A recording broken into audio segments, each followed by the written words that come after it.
Vaccination को लेकर लगातार राजनीति हो रही है। ऐसे में राहुल गांधी ने श्वेत पत्र जारी किया था और जिसके बाद बिहार सरकार के मंत्री नीरज बाबू का कहना है कि राहुल गांधी सही में पप्पू हैं, एक बार फिर से प्रूव भी कर दिया। क्या कहेंगे? देखिए, अभी जो वर्तमान स्थिति है, आप कोरोना के मामले में वैक्सीन पे आप पूछ रहे थे सवाल। आप देखिए, शुरू दिन से राहुल गांधी जी जब 3 मरीज थे कोरोना के देश में हुए 3 मरीज, उस समय आगाह देश को किए, उस समय प्रधानमंत्री जी को आगाह किए। लेकिन आज उनकी बात के हल्का में लेने के वजह से आज देश को इस तरह के गर्त में जाना पड़ा। आज हम लोगों के जो देशवासियों के जो डेड बॉडी है उसको चील कौवे और कुत्ते नोच नोच के खा रहे हैं, गंगा जी में प्रवाहित हो रहे हैं, दफनाए जा रहे हैं हिंदुओं के लाश पे। इन लोगों को शर्म आनी चाहिए, इन लोगों को वास्तविकता पे बात करना चाहिए। इस तरह के बात करके राहुल गांधी जी हार्वर्ड यूनिवर्सिटी के पढ़े हुए व्यक्ति हैं। हमारे प्रधानमंत्री जी अपना सर्टिफिकेट भी नहीं दिखा रहे हैं। राहुल गांधी जी चौथे बार चुने हुए प्रतिनिधि हैं। देश में सबसे ज़्यादा वोट से जीते हुए राहुल गांधी अभी के सांसद हैं।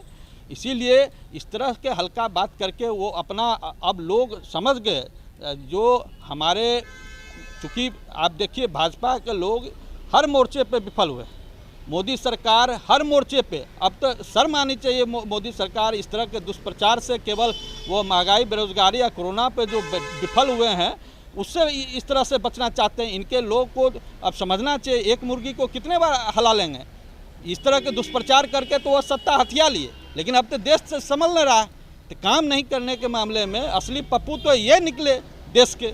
और इस तरह के बात करके विपक्ष के नेता को जो जिस तरह से कर रहे हैं, कोरोना में पहली लहर में राहुल गांधी की बात नहीं मानने के कारण देश भोग गए।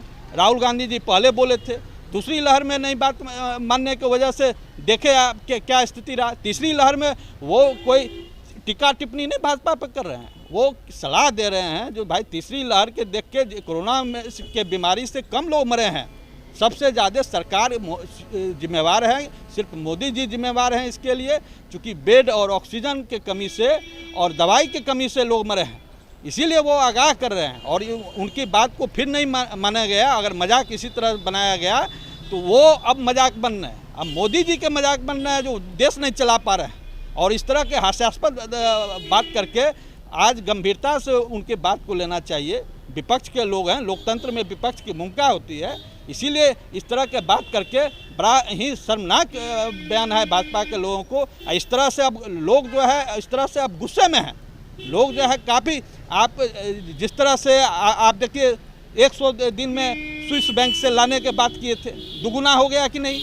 लोगों को ये जनता को, भारत की जनता को, जैसे आप देखते हैं दुधपिया बच्चा को जिस तरह से झुंझुना बजा के उसको लोरी सुना के और अप्रत्याशित बात करके उसको लोग बहलाता है, फुसलाता है। देश के लोगों को इसी तरह नरेंद्र मोदी जी फुसलाए हैं। बुलेट ट्रेन अब कहाँ गए इस तरह के बात।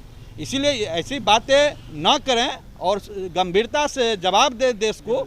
और उनको वैक्सीन पे भी जब सुप्रीम कोर्ट एक्टिव हुए तब जाके इनको जो है इस तरह के निर्णय लेना पड़ा है।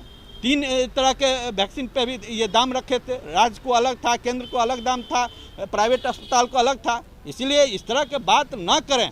अब हाथ जोड़ के भाजपा के लोगों से विनती है, ऐसी बात करेंगे तो अब लोग इतने गुस्से में हैं महंगाई, बेरोजगारी, कोरोना के महामारी से, जो अब रोड पे, सड़क पे विपक्ष के से पहले जनता उतरने वाली है।